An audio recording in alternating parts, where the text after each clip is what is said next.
Hey, I am so sorry I am late with this episode. I will explain at the end of the episode, but for now, I don't want to keep you waiting any longer, so here we go. Welcome to the Lesbian Romantic podcast. This is Worth the Risk, Part 7, Little Dragon.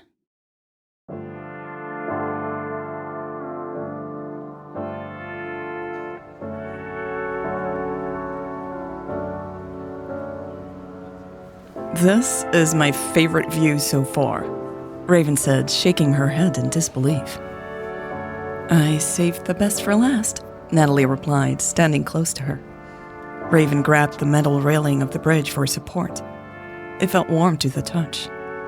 She smiled as she studied the three towers, lined up next to each other. The Gothic church, then the belfry, and finally the cathedral. The sky was now dark blue with a hint of orange because of the setting sun. It gave the view an almost magical feel. Raven was honestly having a hard time believing her own eyes. There was just so much beauty to take in. I think I've shown you the highlights now, Natalie said, tucking her hands in the back pockets of her jeans. Raven's eyes flicked to Natalie's. Your city is amazing. It blows my mind. Natalie straightened her back. Thank you, she said. I'm still in awe of it too. I can see why, Raven said, focusing on the towers again. She took in a deep, slow breath before saying, You know, I didn't come here for a vacation, but I sure haven't felt this relaxed in ages. I'm glad to hear it, Natalie replied. I hope we can keep it that way. Raven nodded even though she doubted this was possible. Today had been wonderful, more than she liked to admit, but it would soon come to an end. The spell of this medieval city would soon break. You haven't told me what you do that is so stressful, Natalie said, a little shyly. I haven't? Raven asked, tilting her head. No, Natalie said. We've talked about my city a lot, but not much about you. Raven arched an eyebrow. What is it you would like to know? Maybe just what you do? What brought you here? Natalie shrugged. Right, okay, sure. Raven chuckled, placing her coat over her other arm. I'm a sales manager for a company that sells resource planning software. Natalie's eyes widened. That does sound like a stressful job. Raven pursed her lips. It's a good job, good benefits. I'm lucky to have it. But... Natalie asked slowly, her eyes twinkling.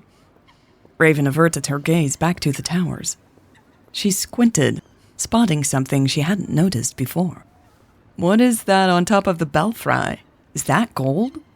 Natalie raised her hand above her eyes. Oh, yes. That's our little dragon. Your little dragon?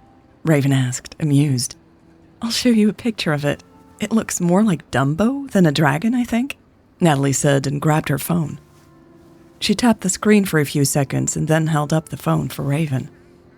Okay, yeah, that looks more like a cartoon. Raven grinned. It's almost cute. Natalie lowered her phone but didn't put it back in her pocket. Don't be too comfortable around it. It used to spit fire. Raven snorted. No way. I swear. I'm not sure how they did it, but yeah, the dragon would spit fire up there. Natalie replied. Her eyes narrowed above her mask. We're talking about Ghent again. Fair enough, Raven chuckled. What was your question again? If you're a sales manager, does that mean you're an investor in your spare time? Natalie asked. I guess you could say that, Raven replied, adjusting her mask because her skin was itchy again. I saved up my bonuses over the years, and now I want to do something good with that money, you know? Natalie's eyes softened. That's amazing.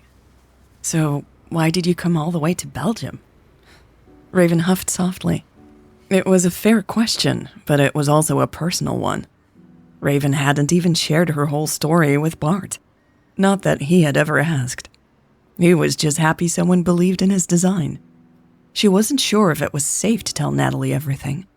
Would she roll her eyes like her sister had?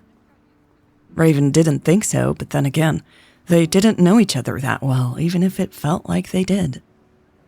"My mom is a nurse," she finally said, deciding she didn't have to share everything straight away. "I want nurses like her to have access to this technology." Natalie flipped the phone in her hand. "You chose us because our designs are open source?" Raven smiled. Natalie sure was a smart cookie. "Yeah, exactly," she said. "I don't want this to be only accessible to the rich." Natalie scratched the back of her neck. "That's wonderful. I love that part of our work, too." Raven studied Natalie's face, catching a hint of sadness in her voice all of a sudden. She couldn't read Natalie with that damn mask on, though.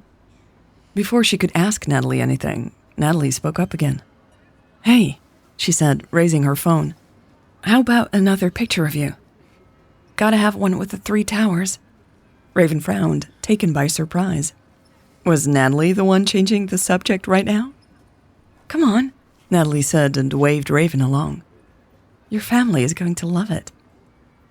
"Okay," Raven replied hesitantly. She walked to the spot Natalie was pointing at and turned around. "Here?" "Perfect," Natalie said, already focusing the phone. "Now, big smile." "You can't see my smile with the mask," Raven said, rolling her eyes a little.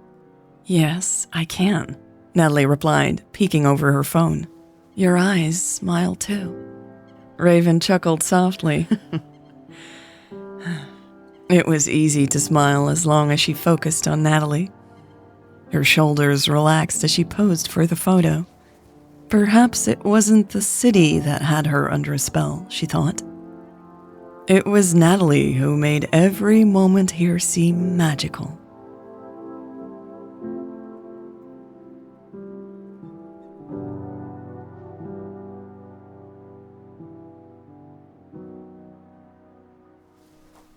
"Okay, here we are," Natalie said, gesturing at the revolving door.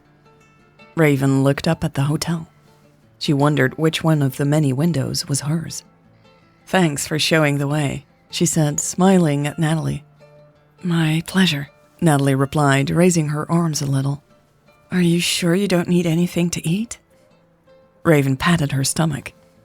"That lunch was a pretty big meal for me." "Really?" Natalie said. She rubbed her stomach. "I'm going to grab something on my way home. Probably a burrito." Raven studied the windows again. A feeling of dread was already creeping up on her. She wasn't looking forward to spending the rest of the evening alone in her hotel room. And yet she had asked Natalie to bring her here. Natalie had offered to have dinner together before, and Raven had declined.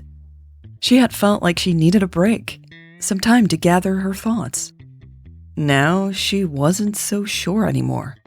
If she were honest with herself, Raven would much prefer to hang out with Natalie for the rest of the evening, and she'd rather sleep on Natalie's couch than in this fancy hotel room. Which was precisely why she should probably take that break. She couldn't expect Natalie to keep entertaining her.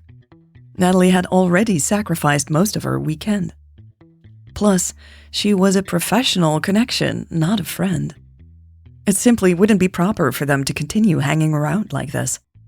What if the deal went through and Raven became a shareholder of the company? That would basically make Natalie her employee. She was also getting nervous about the impact Natalie had on her. Raven had been so relaxed all day, soaking up the old city's energy and Natalie's enthusiasm. And then there was, of course, the non-stop flirting. At lunch, while sipping their cocktails, Raven had downright teased Natalie. She had known perfectly well what she had been doing as she had flicked her tongue over her lips. Seeing the effect it had on Natalie had made her breath catch. If the waiter hadn't interrupted them, things would probably have gone a lot further. By the time they had ordered their food, though, the temperature had dropped considerably. There had even been an uncomfortable silence for a while. But it hadn't lasted long. Throughout the afternoon, Their playful banter had slowly turned up the heat again. Whenever Natalie took a picture of Raven, their eyes locked and things seemed to intensify. While posing for the last picture on the bridge, Raven had felt the heat take over her entire body. She knew the evening would only make the atmosphere more magical, and perhaps both of them even more irrational. Time for a timeout. Natalie had dutifully walked her to the hotel, masking her disappointment reasonably well.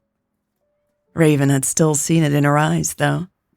The sparkle in them had disappeared immediately. Raven wanted it back. It didn't help that she was a little hungry. She could eat some fruit in her hotel room or order room service, of course. But a burrito sounded way better, and so did spending more time in Natalie's company. "Sounds great," Raven said finally. "Is the place any good?" Natalie lifted her shoulders. "It's fast and has a good takeout menu, but I wouldn't exactly call it the best Mexican place around." "Oh, okay. So, not a must-try," Raven replied, a little disappointed.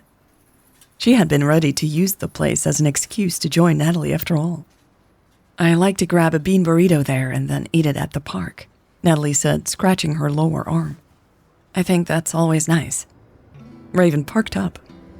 "Yeah, that does sound nice. Maybe—" She was interrupted by Natalie's phone. The ringtone startled Natalie too, and it took her a moment to pull the device out of her pocket. "It's my best friend," she said, looking at the screen. "Sorry, let me just tell her that I'll call her back in a minute." "Sure," Raven said. "Hey," Natalie said into the phone. "Alles okay?" Raven listened intently as Natalie talked to her friend. She noticed how Natalie's voice became a bit softer when she spoke her own language. It was fascinating to hear the differences in the way she spoke. Raven wanted to ask Natalie about it. She wanted to ask her to say crazy-sounding words over and over again. Raven wanted to watch Natalie's lips as she pronounced them. There was no way she was going inside that hotel. "Sorry about that," Natalie said to Raven, lowering her phone. Raven's heart was thumping in her chest. She took in a deep breath and, "I'm going over to her place now and make up for it," Natalie continued. Quickly sucking her lips into a thin line, Raven nodded. Natalie pointed at the hotel door. "You sure you're going to be okay here?" "Yes," Raven said a little too loudly. "Absolutely." "All right," Natalie said, tucking her hands in the back pockets of her jeans. "Good night. See you tomorrow." "Good night," Raven said with a quick wave. She turned around and hurried to the glass revolving doors. After pushing through them, she looked over her shoulder to wave at Natalie again, but she had already left. Raven cursed under her breath, her cheeks glowing with embarrassment. Her legs felt like lead as she walked to the elevator.